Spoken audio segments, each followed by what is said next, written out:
की, भारत माता की,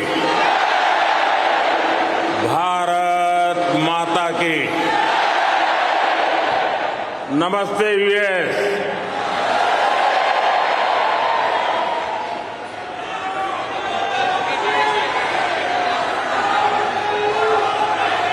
अब अपना नमस्ते भी मल्टीनेशनल हो गया है।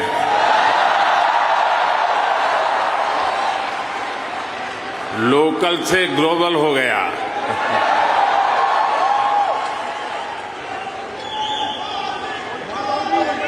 और ये सब आपने किया है।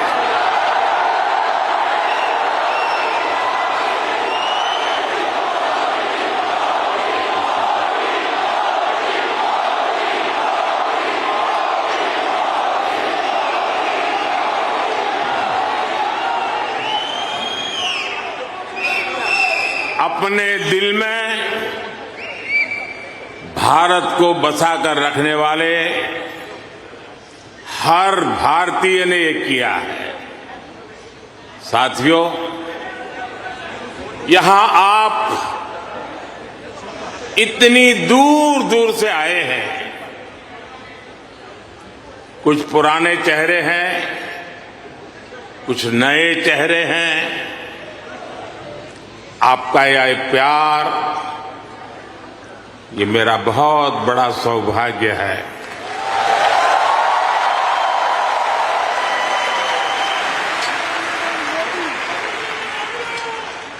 मुझे वो दिन याद आते हैं जब मैं पीएम भी नहीं था, सीएम भी नहीं था, नेता भी नहीं था। उस समय एक जिज्ञासु के तौर पर यहां आप सबके बीच आया करता था। इस धरती को देखना, इसे समझना,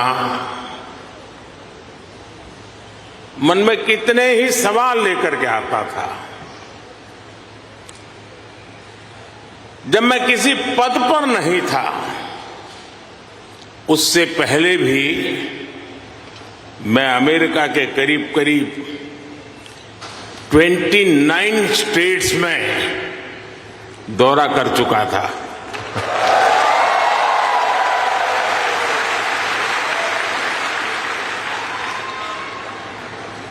उसके बाद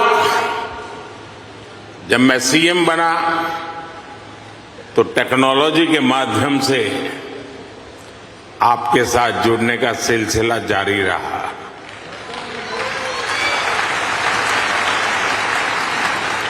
पीएम रहते हुए मैंने आपसे अपार स्नेह पाया है, अपनत्व पाया है। 2014 में मेडिसन स्क्वायर,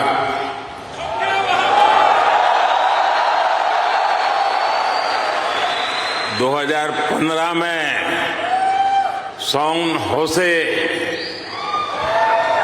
2019 में ह्यूस्टन,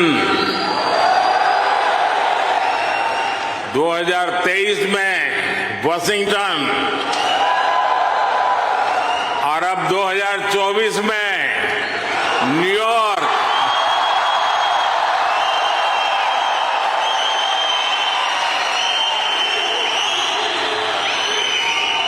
और आप लोग हर बार पिछला रिकॉर्ड तोड़ देते हैं।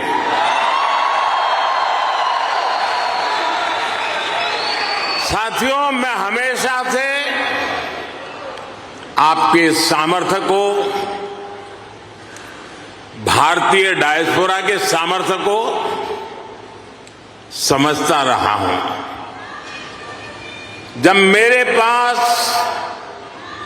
कोई सरकारी पद नहीं था,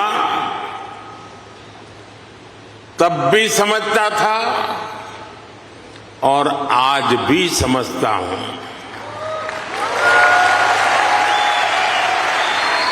आप सब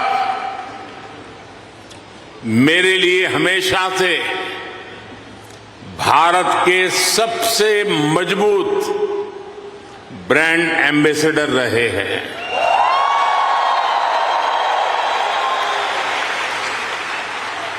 और इसलिए मैं आप सबको राष्ट्रदूत कहता हूं।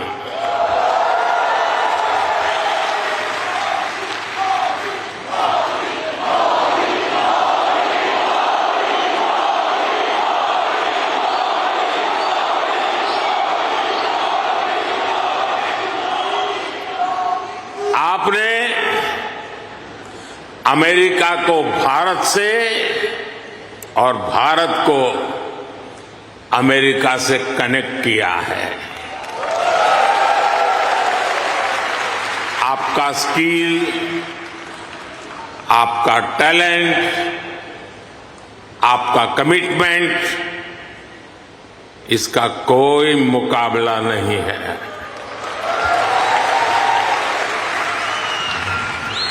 आप 7 समंदर पार भले आए गए हैं, लेकिन कोई समंदर इतना गहरा नहीं जो दिल की गहराइयों में बसे हिंदुस्तान को आपसे दूर कर सके।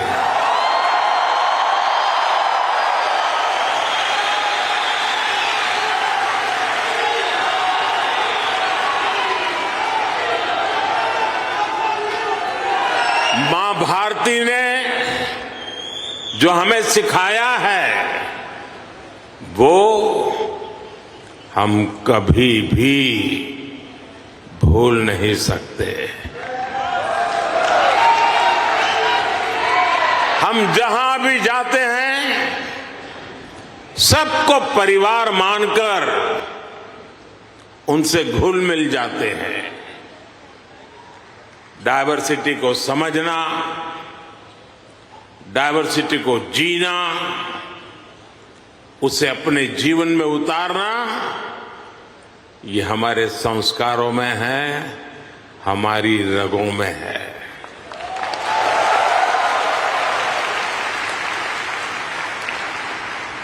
हम उस देश के वासी हैं जहां सैकड़ों भाषाएं हैं, सैकड़ों बोलियां हैं, दुनिया के सारे मत है, पंथ है, फिर भी हम एक बनकर, नेक बनकर आगे बढ़ रहे हैं।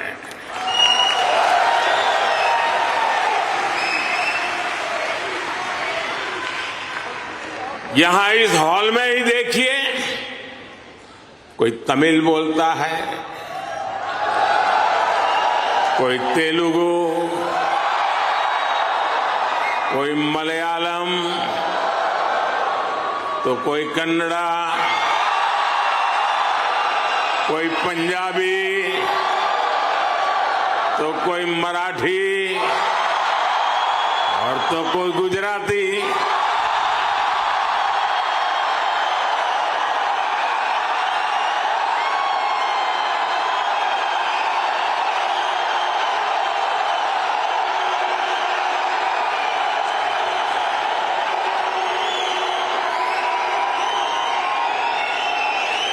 भाषा अनेक है, लेकिन भाव एक है,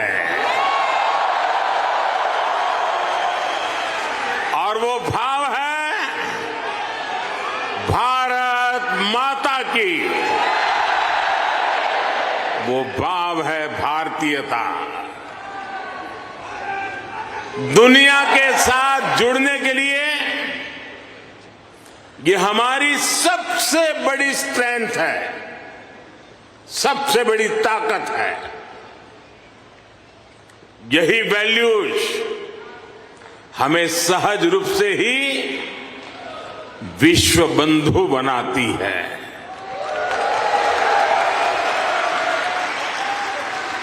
हमारे यहां कहा जाता है, तेन तख्तेन भुंजी था, यानी जो त्याग करते हैं वे ही भोग पाते हैं।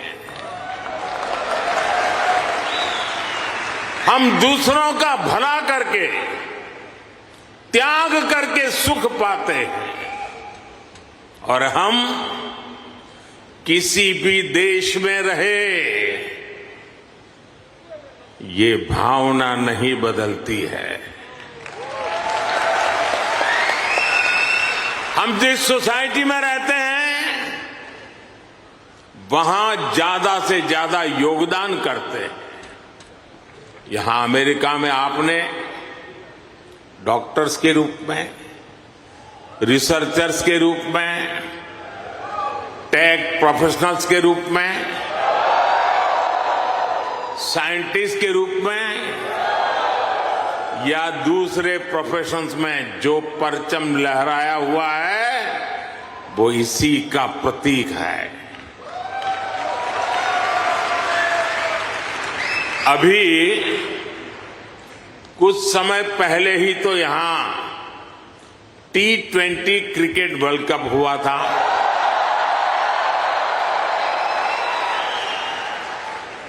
और यूएसए की टीम क्या गजब खेली और उस टीम में यहां रह रहे भारतीयों का जो योगदान था वो भी दुनिया ने देखा है।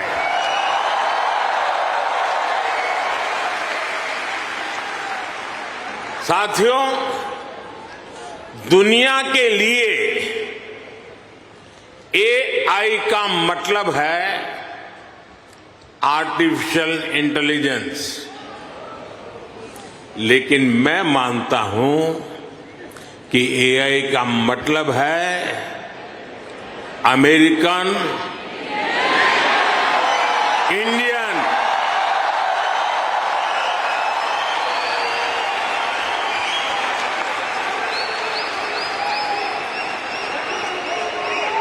अमेरिका इंडिया, ये स्पिरिट है और वही तो नई दुनिया का AI पावर है।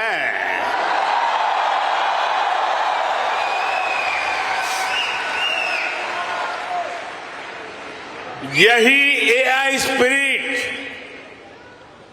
भारत अमेरिका रिश्तों को नई ऊंचाई दे रहा है। मैं आप सभी को,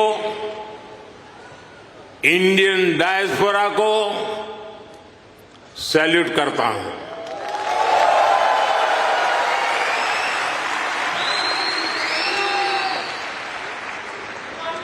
I salute you all.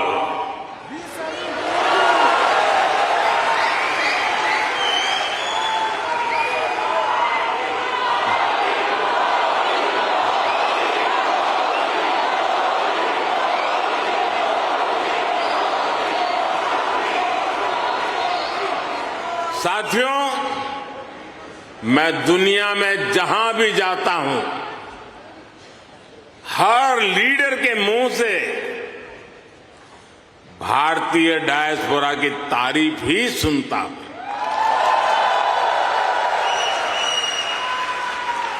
कल ही प्रेसिडेंट बाइडेन मुझे डेलावेयर में अपने घर ले गए थे।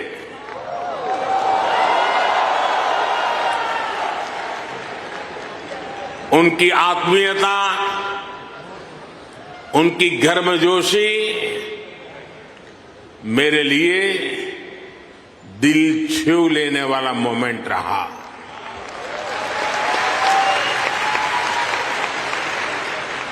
ये सम्मान 140 करोड़ भारतीयों का है।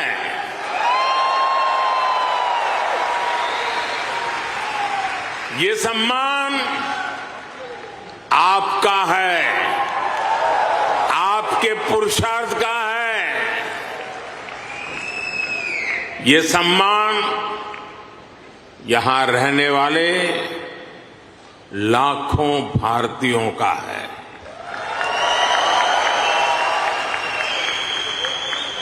मैं प्रेसिडेंट बाइडेन का आभार करूंगा और साथ ही आपका भी आभार व्यक्त करूंगा। साथियों, 2024 का ये साल पूरी दुनिया के लिए बहुत अहम है। एक तरफ दुनिया के कई देशों के बीच संघर्ष है, तनाव है, तो दूसरी तरफ कई देशों में डेमोक्रेसी का जश्न चल रहा है।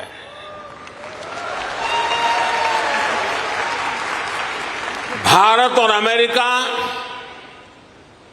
डेमोक्रेसी के जश्न में भी एक साथ है। जहां अमेरिका में चुनाव होने वाले हैं और भारत में चुनाव हो चुके हैं,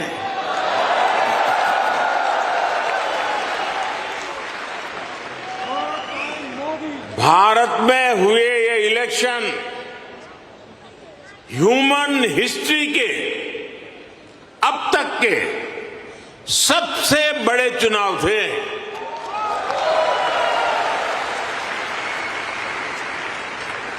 आप कल्पना कर सकते हैं, अमेरिका की कुल आबादी से भी करीब 2 गुने वोटर्स, इतना ही नहीं, पूरे यूरोप की कुल आबादी से ज्यादा वोटर्स, इतने सारे लोगों ने भारत में अपना वोट डाले।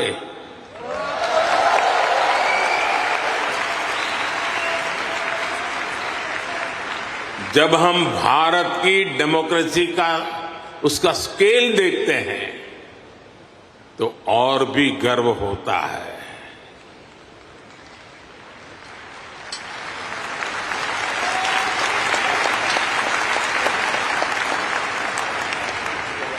तीन महीने का पोलिंग प्रोसेस, 15 मिलियन यानी 1.5 करोड़ लोगों का पोलिंग स्टाफ, 1 मिलियन यानी 10 लाख से ज्यादा पोलिंग स्टेशन, 2,500 से ज्यादा पॉलिटिकल पार्टीज,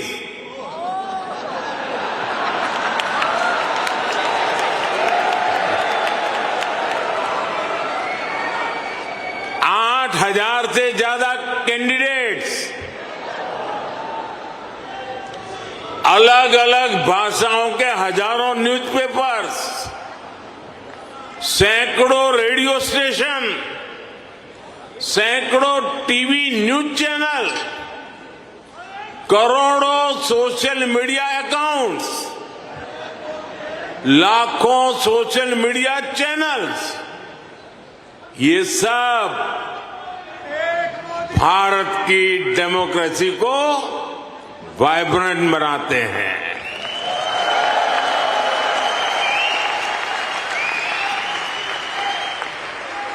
ये फ्रीडम ऑफ एक्सप्रेशन के विस्तार का दौर है। इस लेवल की स्क्रूटनी से होकर हमारे देश की चुनावी प्रक्रिया गुजरती है।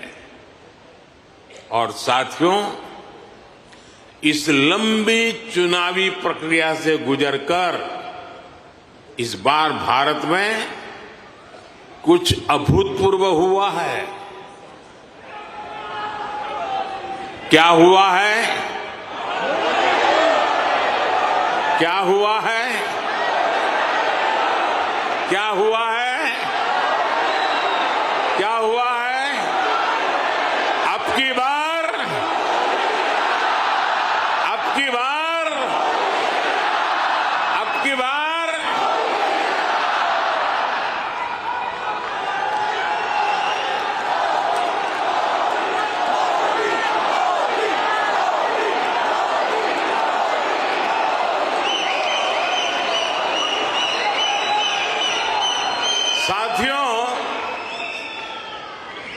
तीसरी बार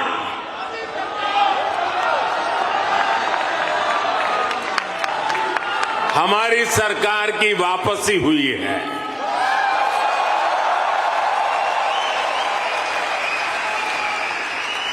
और ऐसा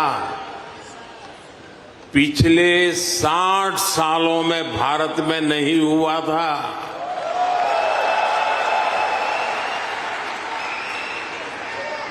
भारत की जनता ने ये जो नया मैंडेट दिया है उसके मायने बहुत है और बहुत बड़े भी हैं। ये तीसरे टर्म में हमें बहुत बड़े लक्ष्य साधने हैं।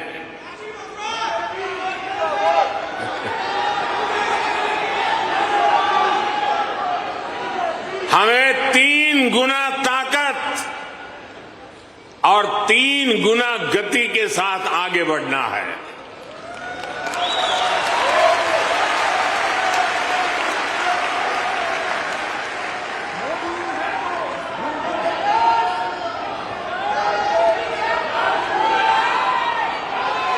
आपको एक शब्द याद रहेगा, पुष्प।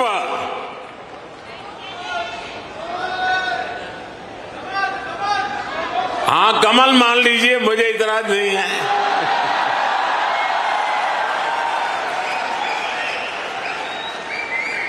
पुष्प, और मैं पुष्प को डिफाइन करता हूं, P for progressive Bharat, you for unstoppable Bharat, S for spiritual Bharat, H for humanity first को समर्पित Bharat, P for prosperous Bharat, यानी पुष्प। पुष्प की 5 पंखुड़ियों को मिलाकर ही विकसित भारत बनाएंगे। साथियों,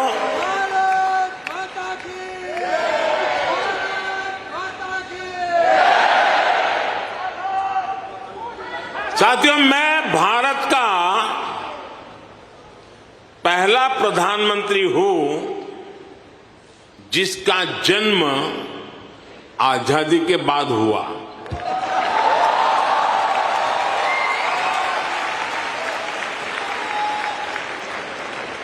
आजादी के आंदोलन में करोड़ों भारतीयों ने स्वराज के लिए जीवन खपा दिया था। उन्होंने अपना हित नहीं देखा,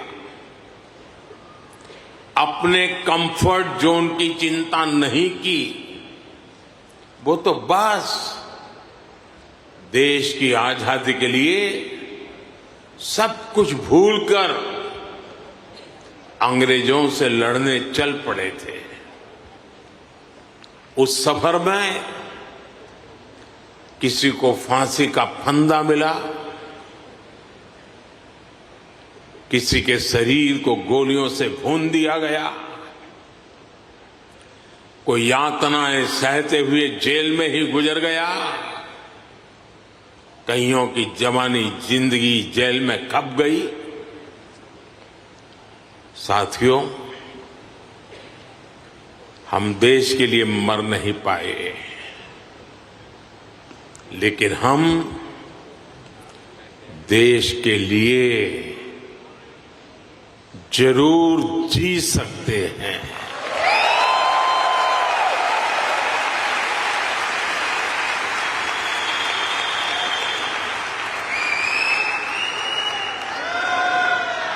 मरना हमारे नसीब नहीं था, जीना हमारे नसीब है।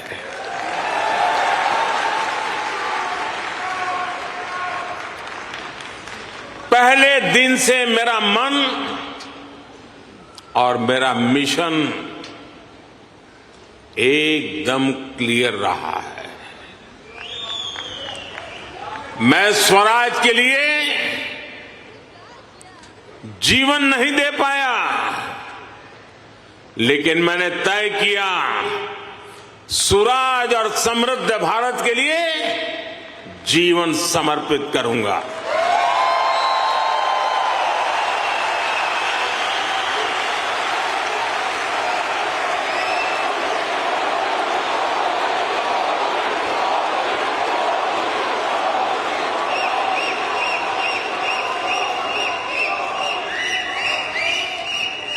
मेरे जीवन का एक बहुत बड़ा हिस्सा ऐसा रहा जिसमें मैं सालों साल तक पूरे देश में घूमता रहा, भटकता रहा। जहां खाना मिला वहां खा लिया, जहां सोने को मिला वहां सो लिया। समंदर के किनारे से लेकर पहाड़ों तक, रेगिस्तान से लेकर बर्फीली चोटियों तक मैं हर क्षेत्र के लोगों से मिला, उनको जाना, समझा। मैंने अपने देश के जीवन, अपने देश की संस्कृति, अपने देश की चुनौतियों का फर्स्ट हैंड एक्सपीरियंस लिया।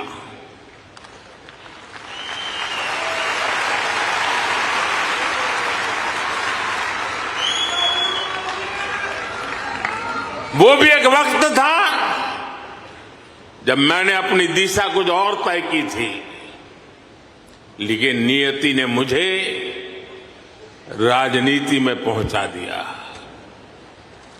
कभी नहीं सोचा था कि एक दिन चीफ मिनिस्टर बनूंगा, और बना तो गुजरात का लॉन्गेस्ट सर्विंग चीफ मिनिस्टर बन गया।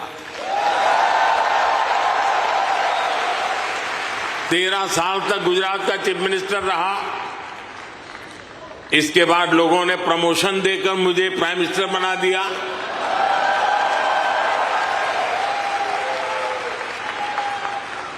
लेकिन दशकों तक देश के कोने में जाकर मैंने जो सीखा है, उसी ने चाहे राज्य हो या केंद्र, मेरे सेवा के मॉडल को, मेरे गवर्नेंस के मॉडल को इतना सफल बनाया है। पिछले 10 साल में इस गवर्नेंस मॉडल की सफलता आपने देखी है, पूरी दुनिया ने देखी है, और अब देश के लोगों ने बहुत बड़े भरोसे के साथ मुझे ये तीसरा टर्म सौंपा है।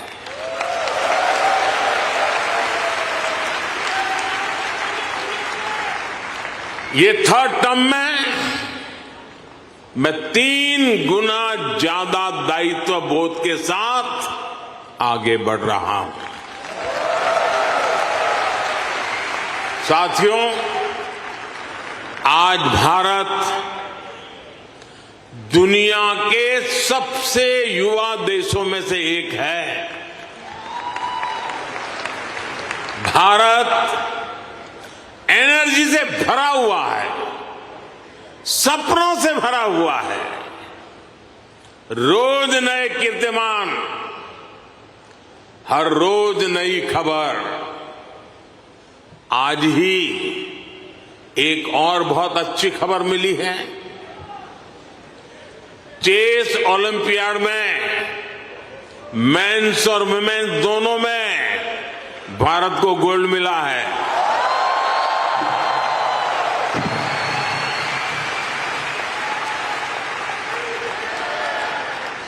लेकिन एक और बात बताऊं, जब ज्यादा तालियां बजानी पड़ेगी।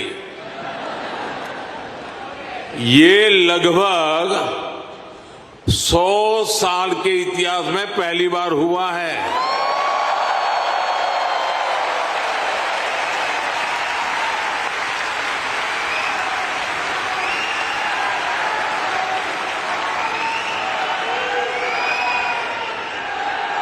पूरे देश को हर हिंदुस्तानी को हमारे चेस प्लेयर्स पर बहुत गर्व है। एक और एआई है जो भारत को ड्राइव कर रही है, और वो कौन सा और है? वो है A for aspirational, I for India, aspirational India. ये नया फोर्स है, नई ऊर्जा है। आज करोड़ों भारतीयों की एस्पिरेशन भारत की ग्रोथ को ड्राइव कर रही है। हर एस्पिरेशन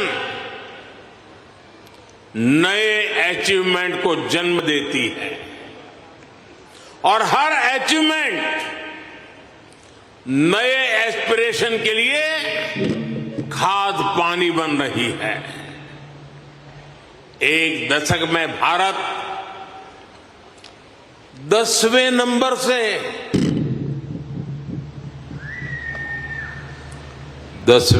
से 5वें नंबर की इकोनॉमी बन गया।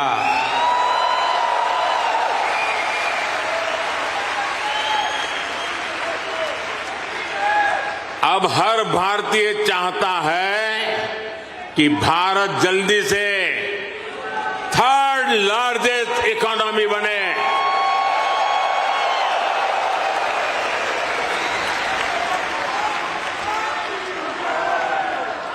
आज देश के एक बहुत बड़े वर्ग की बेसिक नीड्स पूरी हो रही है। पिछले 10 साल में करोड़ों लोगों को क्लीन कुकिंग गैस की सुविधा मिली है। उनके घर तक पाइप से साफ पानी पहुंचने लगा है। उनके घर में बिजली कनेक्शन पहुंचा है। उनके लिए करोड़ों टॉयलेट्स बने हैं। ऐसे करोड़ों लोग अब क्वालिटी लाइफ चाहते हैं। साथियों, अब भारत के लोगों को सिर्फ रोड नहीं, उन्हें शानदार एक्सप्रेस वे चाहिए। अब भारत के लोगों को सिर्फ रेल कनेक्टिविटी नहीं, उन्हें हाई स्पीड ट्रेन चाहिए।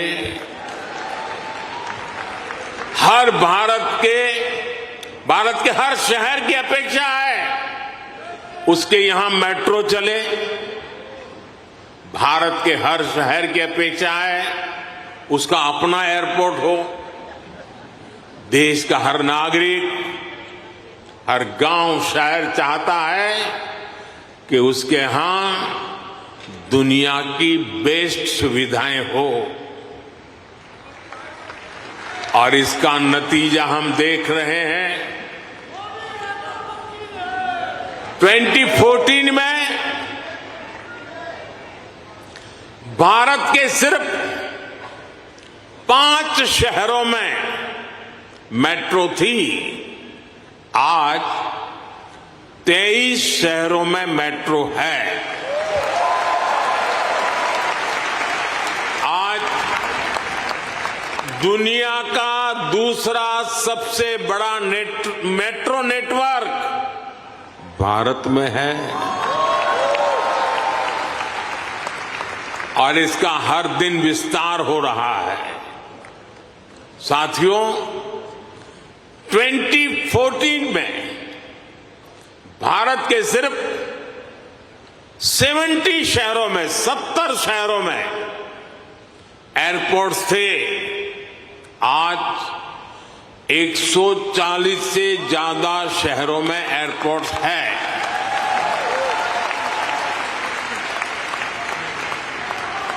– 2014 में 100 से भी कम ग्राम पंचायतों में ब्रॉडबैंड कनेक्टिविटी थी।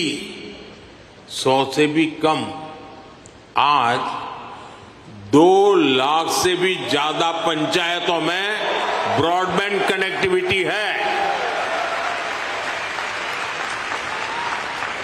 2014 में भारत में 140 मिलियन यानी 14 करोड़ के आसपास एलपीजी कंज्यूमर थे। आज भारत में 310 मिलियन यानी 31 करोड़ से ज्यादा एलपीजी कंज्यूमर है। जिस काम में पहले सालों लग जाते थे, वो काम अब महीनों में खत्म हो रहा है।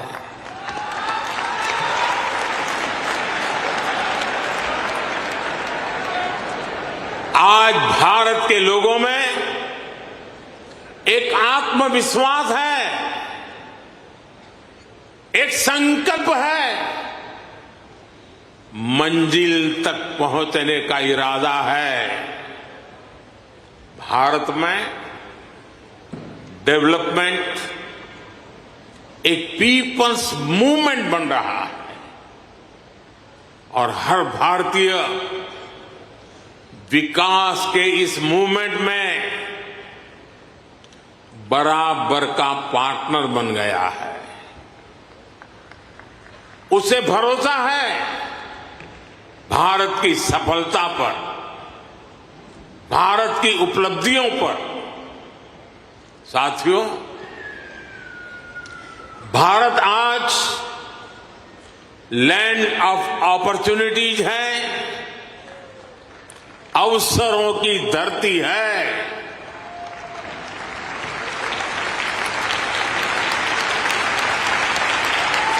अब भारत अवसरों का इंतजार नहीं करता, अब भारत अवसरों का निर्माण करता है।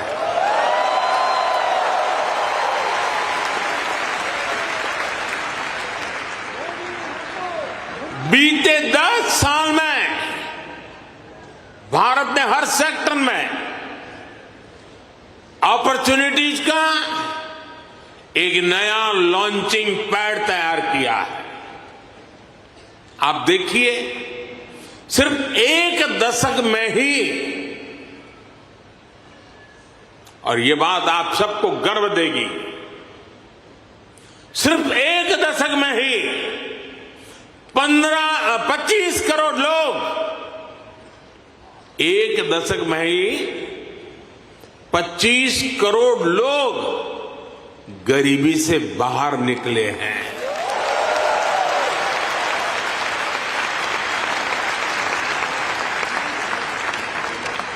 ये कैसे हुआ?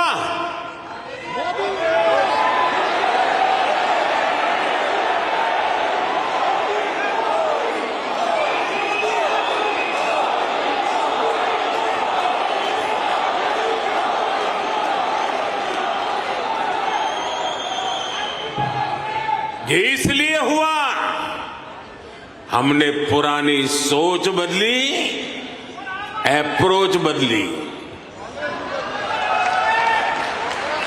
हमने गरीब को एम्पावर करने पर फोकस किया। 50 करोड़ यानी 500 मिलियन से ज्यादा लोगों को बैंकिंग सिस्टम से जोड़ा। 55 करोड़ यानी 550 मिलियन से ज्यादा लोगों को 5 लाख रुपए तक का फ्री मेडिकल ट्रीटमेंट देना। 4 करोड़ यानी 40 मिलियन से ज्यादा फैमिलीज को पक्के घर देना। कोलेटरल फ्री लोन्स का सिस्टम बनाकर करोड़ों लोगों को ईज ऑफ क्रेडिट से जोड़ना। ऐसे अनेकों काम हुए, तब इतने लोगों ने खुद ने गरीबी को हराया।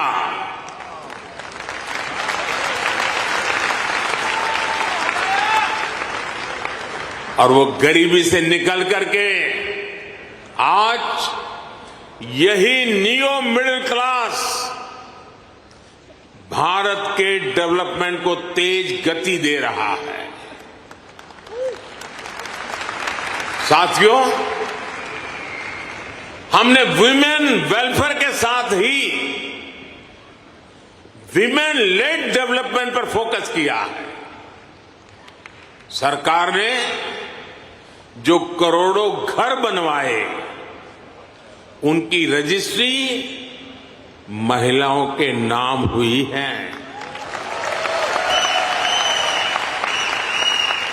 जो करोड़ों बैंक खाते खुले,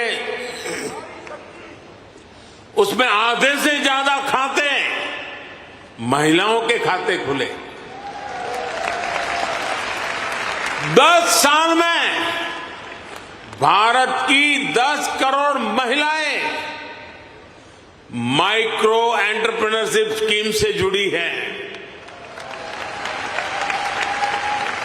मैं आपको एक और एग्जाम्पल देता हूं। हम भारत में एग्रीकल्चर को टेक्नोलॉजी के साथ जोड़ने में अनेक प्रयास कर रहे हैं। उसमें आज खेती में, किसानी में भरपूर मात्रा में ड्रोन का उपयोग आज भारत में नजर आता है। शायद ड्रोन आपके लिए नई बात नहीं है, लेकिन नई बात यह है, इसकी जिम्मेदारी कौन संभालता है पता है? ये रूरल विमेन के पास है।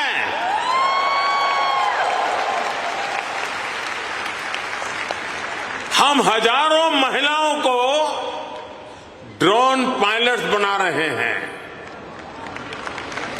एग्रीकल्चर में टेक्नोलॉजी का ये बहुत बड़ा रिवॉल्यूशन गांव की महिलाएं लेकर आ रही है।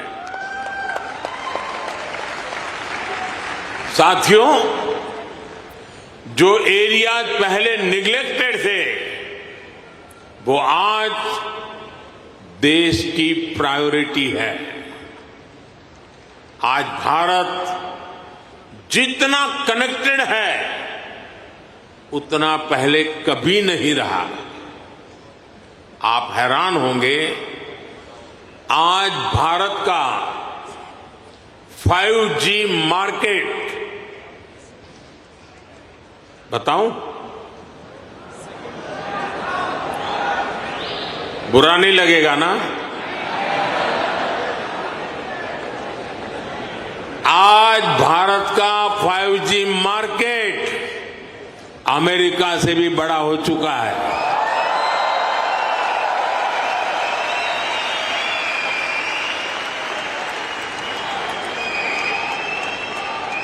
और ये 2 साल के भीतर भीतर हुआ है। अब तो Bharat made in India 6G पर काम कर रहा है। ये कैसे हुआ?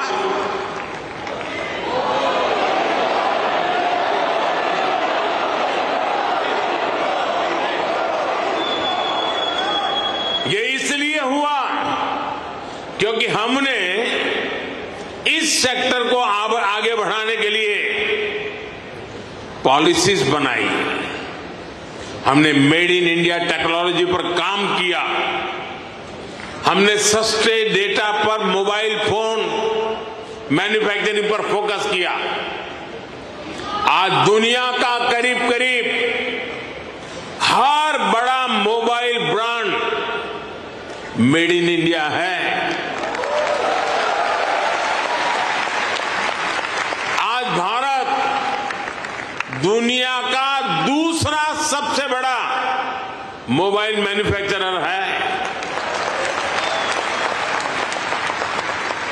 एक जमाना था मेरे आने से पहले, जब हम मोबाइल इंपोर्टर थे, आज हम मोबाइल एक्सपोर्टर बन गए हैं।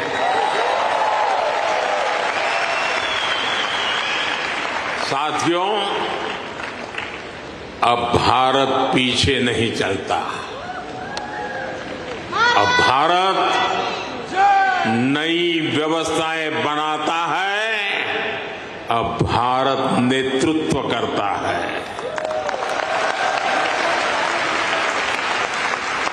भारत ने डिजिटल पब्लिक इंफ्रास्ट्रक्चर डीपीआई का नया कंसेप्ट दुनिया को दिया है। डीपीआई ने इक्वेलिटी को प्रमोट किया है। ये करप्शन को कम करने का भी बहुत बड़ा माध्यम बन गया है। भारत का यूपीआई आज पूरी दुनिया को आकर्षित कर रहा है।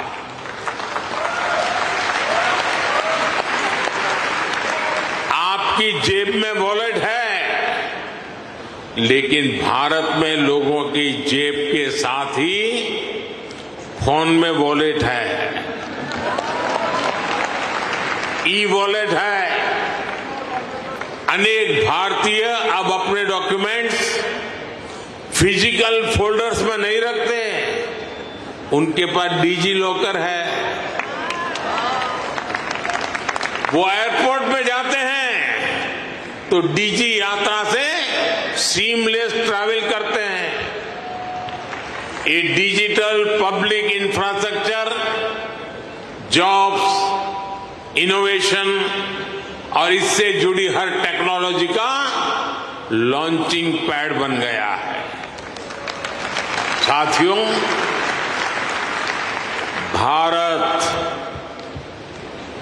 भारत अब रुकने वाला नहीं है। भारत अब थमने वाला नहीं है। भारत चाहता है दुनिया में ज्यादा से ज्यादा device made in India chip पर चले।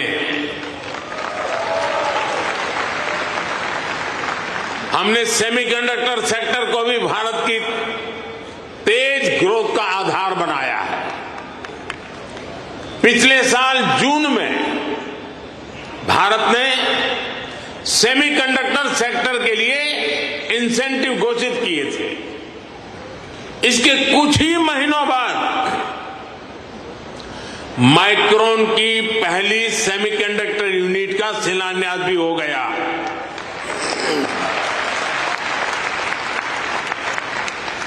अब तक भारत में ऐसी 5 यूनिट्स स्वीकृत हो चुकी हैं। वो दिन दूर नहीं जब आप मेड इन इंडिया चिप यहां अमेरिका में भी देखेंगे। ये छोटी सी चिप विकसित भारत की उड़ान को नई ऊंचाई पर ले जाएगी। और ये मोदी की गारंटी है।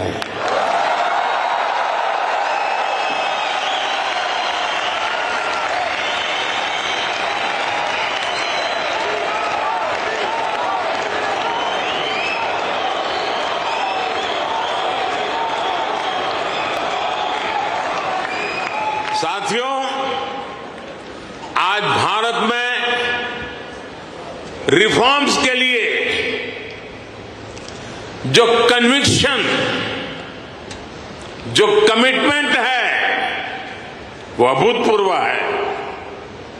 हमारा ग्रीन एनर्जी ट्रांजिशन प्रोग्राम इसका बहुत बड़ा उदाहरण है।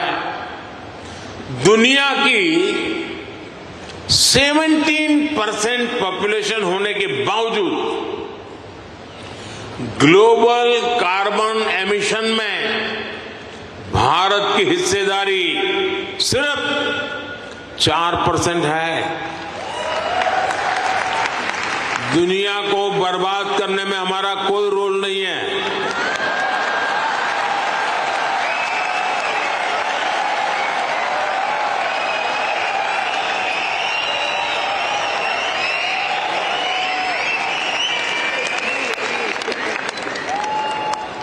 पूरी दुनिया की तुलना में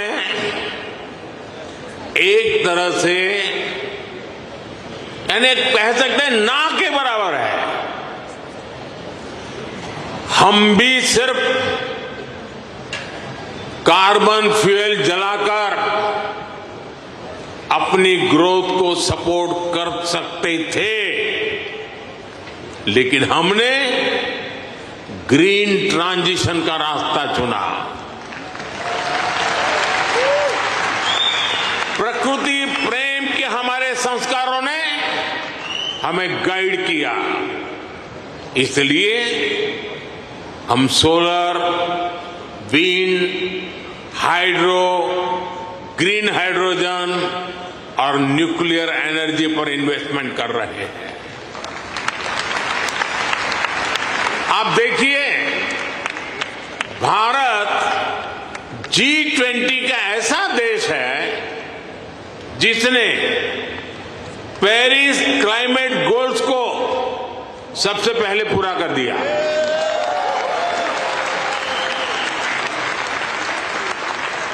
दो 2014 के बाद से भारत ने अपनी सोलर एनर्जी इंस्टॉल कैपेसिटी को 30 गुना से ज्यादा बढ़ाया है।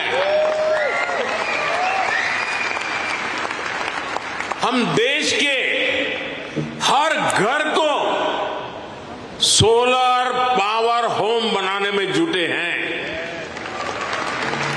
इसके लिए रूफटॉप सोलर का बहुत बड़ा मिशन हमने शुरू किया है। आज हमारे रेलवे स्टेशन और एयरपोर्ट सोलराइज हो रहे हैं। भारत घरों से लेकर सड़कों तक एनर्जी एफिशिएंट लाइटिंग के रास्ते पर चल पड़ा है। इन सारे प्रयासों से भारत में बहुत बड़ी संख्या में ग्रीन जॉब्स पैदा हो रहे हैं। साथियों, 21वीं सदी का भारत एजुकेशन, स्किल, रिसर्च और इनोवेशन के दम पर आगे बढ़ रहा है।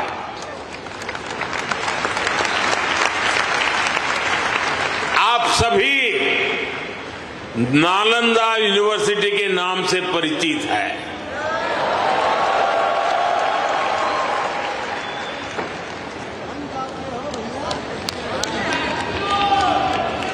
कुछ समय पहले ही भारत की प्राचीन नालंदा यूनिवर्सिटी नए अवतार में सामने आई है।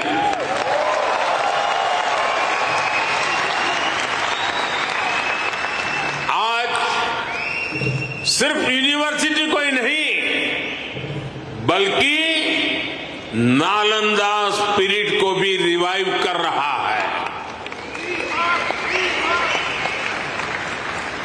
पूरी दुनिया के स्टूडेंट्स भारत आकर पढ़े।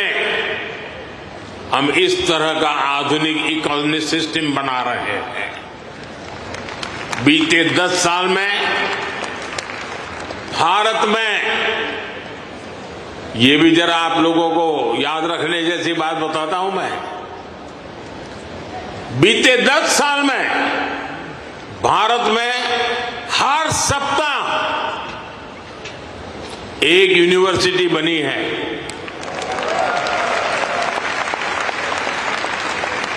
हर दिन 2 नए कॉलेज बने हैं। हर दिन एक नई आईटीआई की स्थापना हुई है। 10 साल में ट्रिपल आईटी की संख्या 9 से बढ़कर 25 हो चुकी है। आईआईएम्स की संख्या 13 से बढ़कर 21 हो चुकी है।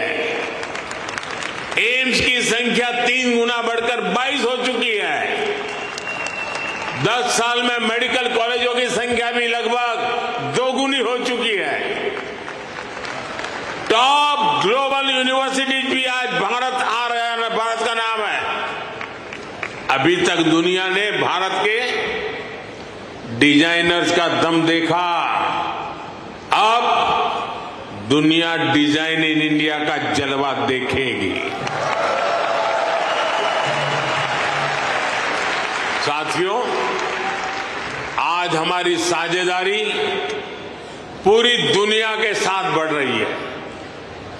पहले भारत सबसे समान दूरी की नीति पर चलता था, इक्वल डिस्टेंस। अब भारत सबसे समान नजदीकी की नीति पर चल रहा है।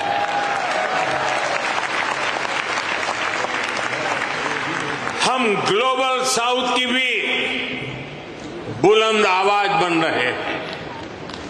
आपने देखा होगा, भारत की पहल पर G20 समिट में अफ्रीकन यूनियन को स्थायी सदस्यता मिली। आज जब भारत ग्लोबल प्लेटफॉर्म पर कुछ कहता है तो दुनिया सुनती है।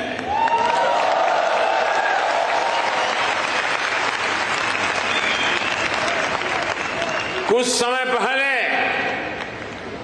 जब मैंने कहा कि this is not the era of war, तो उसकी गंभीरता सबने समझी। साथियों, आज दुनिया में कहीं भी संकट आए, भारत फर्स्ट रिस्पॉन्डर के रूप में सामने आता है। कोरोना के समय में हमने 150 से ज्यादा देशों को वैक्सीन और दवाइयां भेजी। कहीं भूकंप आए, कहीं साइक्लोन आए, कहीं गृह युद्ध हो, हम मदद के लिए सबसे पहले पहुंचते हैं। यही हमारे पुरखों की सीख है, यही हमारे संस्कार है। साथियों, आज का भारत दुनिया में एक नए कैटलिस्ट एजेंट की रूप तरह उभर रहा है और इसका प्रभाव हर सेक्टर में दिखेगा। ग्लोबल ग्रोथ के प्रोसेस को तेज करने के लिए भारत का रोल अहम होगा। ग्लोबल पीस के प्रोसेस को तेज करने के लिए भारत का रोल अहम होगा। ग्लोबल क्लाइमेट एक्शन को स्पीड अप करने में भारत का रोल अहम होगा। ग्लोबल स्किल गैप को दूर करने में भारत का रोल अहम होगा। ग्लोबल इनोवेशंस को नई दिशा देने में भारत का रोल अहम होगा। ग्लोबल सप्लाई चेन में स्टेबिलिटी के लिए भारत का भूमिका अहम होगा। साथियों, भारत के लिए शक्ति और सामर्थ्य का अर्थ है, भारत के लिए शक्ति और सामर्थ्य का अर्थ है ज्ञानाय, दानाय, च रक्षणाय। यानी knowledge is for sharing, wealth is for carrying, power is for protecting.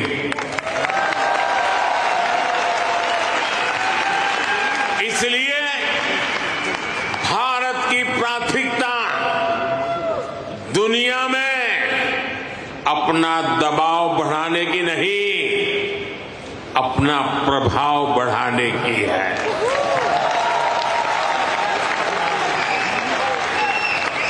हम आग की तरह जलाने वाले नहीं, हम सूरज के किरण की तरह रोशनी देने वाले लोग हैं।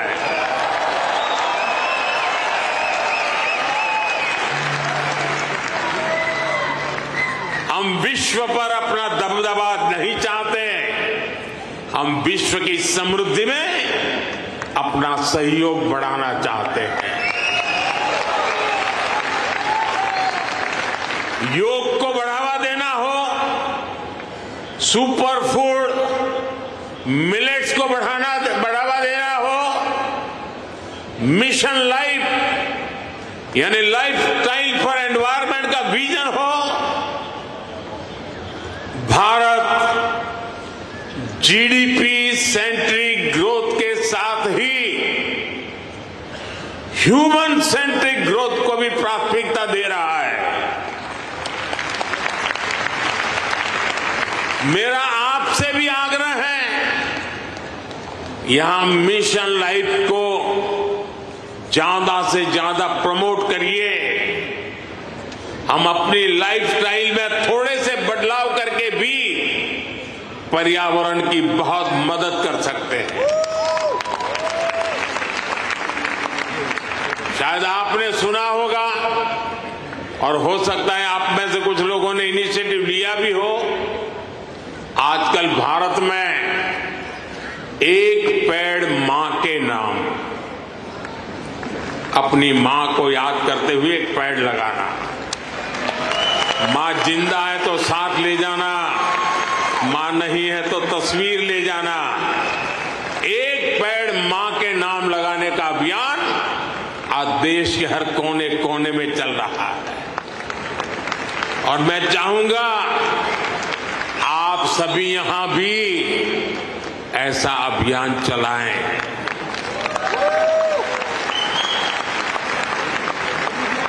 ये हमारी जन्मदाता मां और धरती मां दोनों का यश बढ़ाएगा। साथियों, आज का भारत बड़े सपने देखता है, बड़े सपनों का पीछा करता है।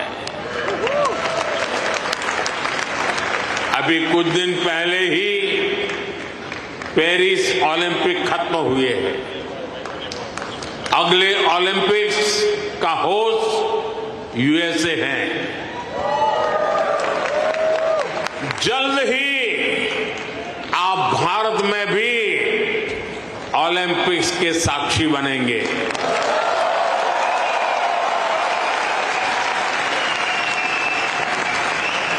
हम 2036 के ओलंपिक्स की मेजबानी के लिए हर संभव प्रयास कर रहे हैं। स्पोर्ट्स हो, बिजनेस हो या फिर एनवायरमेंट, एंटरटेनमेंट, आज भारत बहुत बड़े आकर्षण का केंद्र है। आज आईपीएल जैसी भारत की लीग्स दुनिया की टॉप लीग्स में से एक है। भारत की फिल्में ग्लोबली धूम मचा रही हैं। भारत आज ग्लोबल टूरिज्म में भी परचम लहरा रहा है। दुनिया के अलग अलग देशों में भारत के त्योहार मनाने की होड़ है।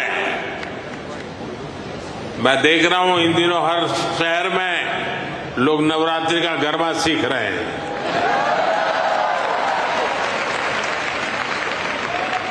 ये भारत के प्रति उनका प्यार है। साथियों, आज हर देश भारत को ज्यादा से ज्यादा समझना चाहता है, जानना चाहता है। आपको एक और बात जानकर खुशी होगी, कल ही अमेरिका ने हमारे करीब 300 पुराने जो शिलालेख और मूर्तियां थी जो कभी हिंदुस्तान से कोई चोरी कर गया होगा,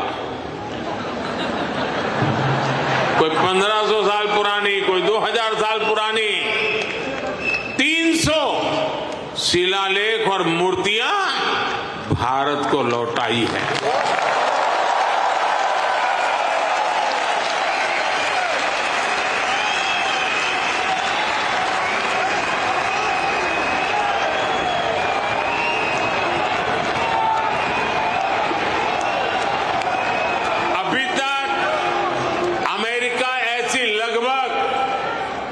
500 धरोहरें भारत को लौटा चुका है।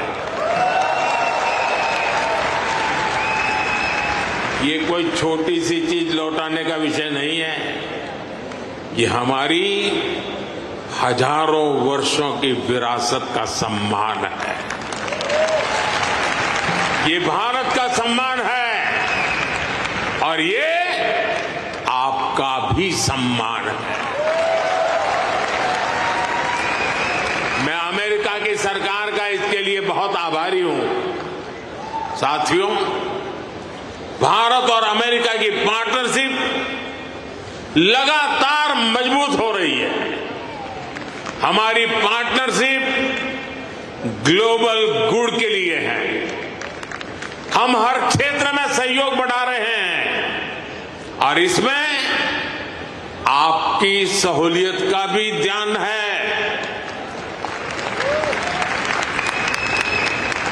मैंने पिछले साल ये घोषणा की थी कि सिएटल में हमारी सरकार का नया कॉन्सुलेट खोलेगी। अब ये कॉन्सुलेट शुरू हो चुका है। मैंने 2 और कॉन्सुलेट खोलने के लिए आपके सुझाव मांगे थे। मुझे आपको ये बताते हुए खुशी है कि आपके सुझावों के बाद भारत ने बोस्टन और लॉस एंजलिस में 2 नए कॉन्सुलेट खोलने का निर्णय लिया है।